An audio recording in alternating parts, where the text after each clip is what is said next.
Welcome to Scatterplots lecture. So in this lecture, we're going to create a total of 3 scatterplots. And as always, import the Matplotlib module, but also the NumPy module, and of course the Matplotlib inline. Right, so what we need to do is create some data before we can actually plot anything.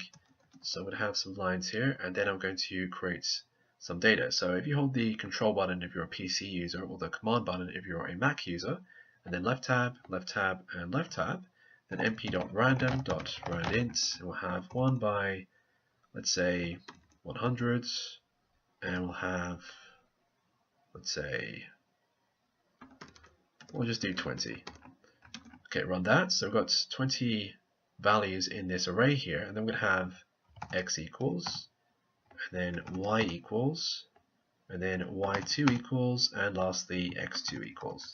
Okay, so we've got some data that we can then plot, but before I do anything, plt.figure for fixed size equal to, I'm just going to do 6 by 4, so it's pretty small, but you can make it larger if you like. Alright, and then what we need to do is use the scatter method, so plt.scatter.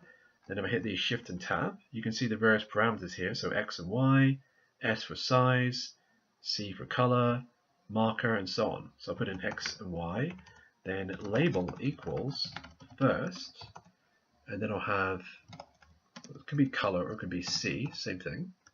I'm going to put in, let's say, B for blue, then S equals 250 for size, which is actually pretty small. Then marker equals, now by default it's O, which is just for a circle, but we can put in, let's say, a triangle. And I'll leave it like that for now. And then I have plt.scatter for the x2 and the y2. Label equals, just say seconds, C equals, let's do orange, S equals 250, and marker equals, let's say, S for square. Okay, and then I'm going to have just a little bit more code here for the legends. So I have plt.xLabel, and I'll have capital X, then font size equals 15. And actually I'm going to do it on the same line, so semicolon, plt.ylabel, we'll have capital Y, font size equal to 15.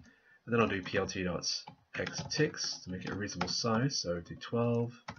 Same line as well, so semicolon, then plt.ytix size equals 12. Alright, then I'll have plt.title. It's going to be cool scatter plots, then /n for a new line. Then we'll have Udemy 2018. And font size equal to, let's say, 18 as well. And then I have lastly plt.legend, because we need to have this method legend because we have created the x label and the y label. Alright, so I'll have just font size equal to, let's say, 12. Then plt.show, I'm just going to scroll down so we can see the output in totality. Okay. So what we have here is cool scatterplots Udemy 2018. Great.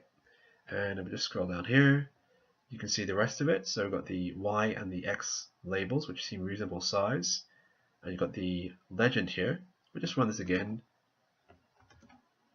You can see the legend moves in different positions.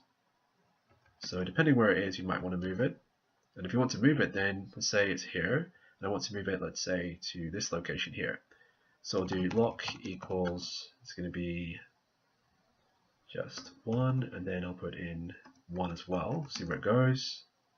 Okay, it's not too bad. I'm going to lower it down, and that should be 0.7. Okay, that's not too bad. So I'll run that. It's always going to be there now. So it's in a fixed position. So it's not kind of like moving around in different parts of the graph. Okay, so let's say I want to change the marker. So instead of it being just these squares and triangles or these colors, we can do different markers. And also, if we just hold the command button or the control button and then comma, then we'll have edge colors equals R for red, and then we'll have line widths equals, it could be 3 or 4. So essentially you're going to have some lines around the edges of your shapes here. and the line width determines that, and the edge colors determines the actual color.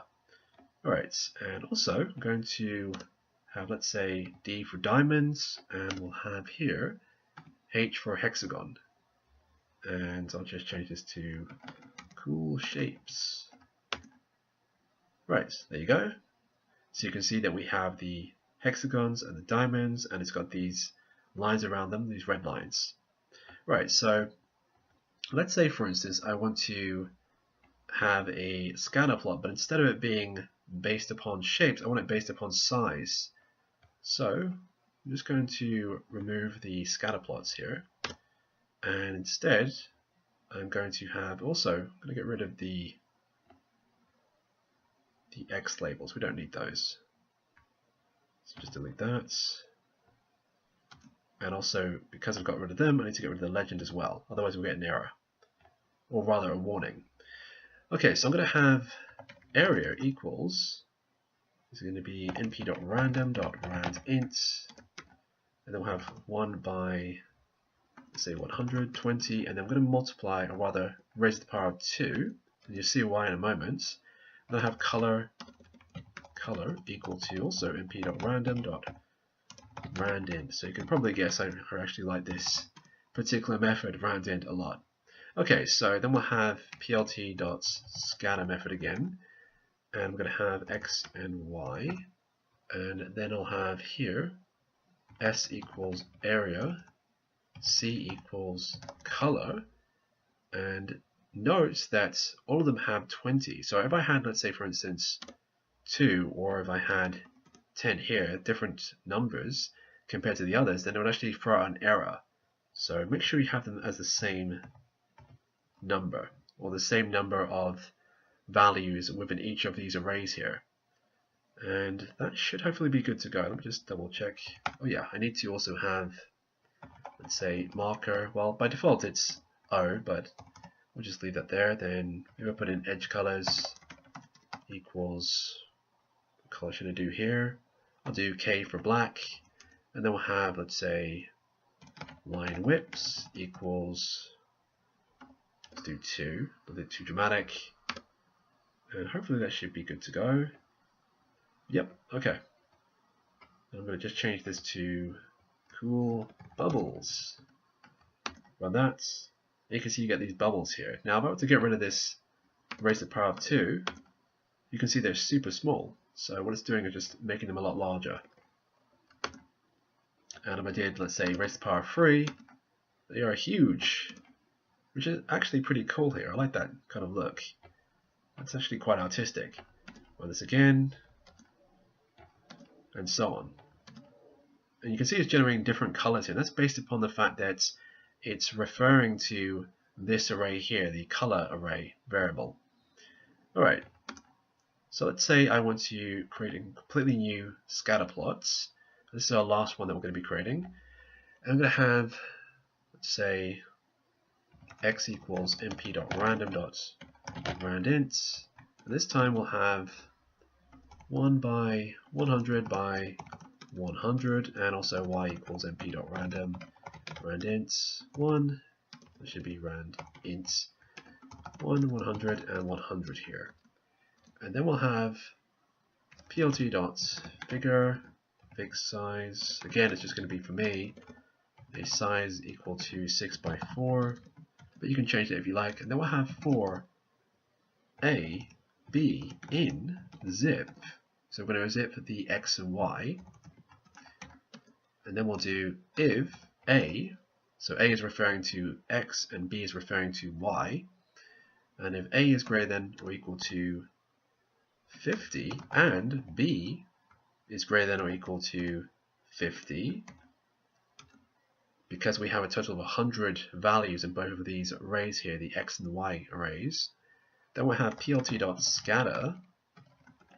This is going to be a and b, which is our equivalent to x and y.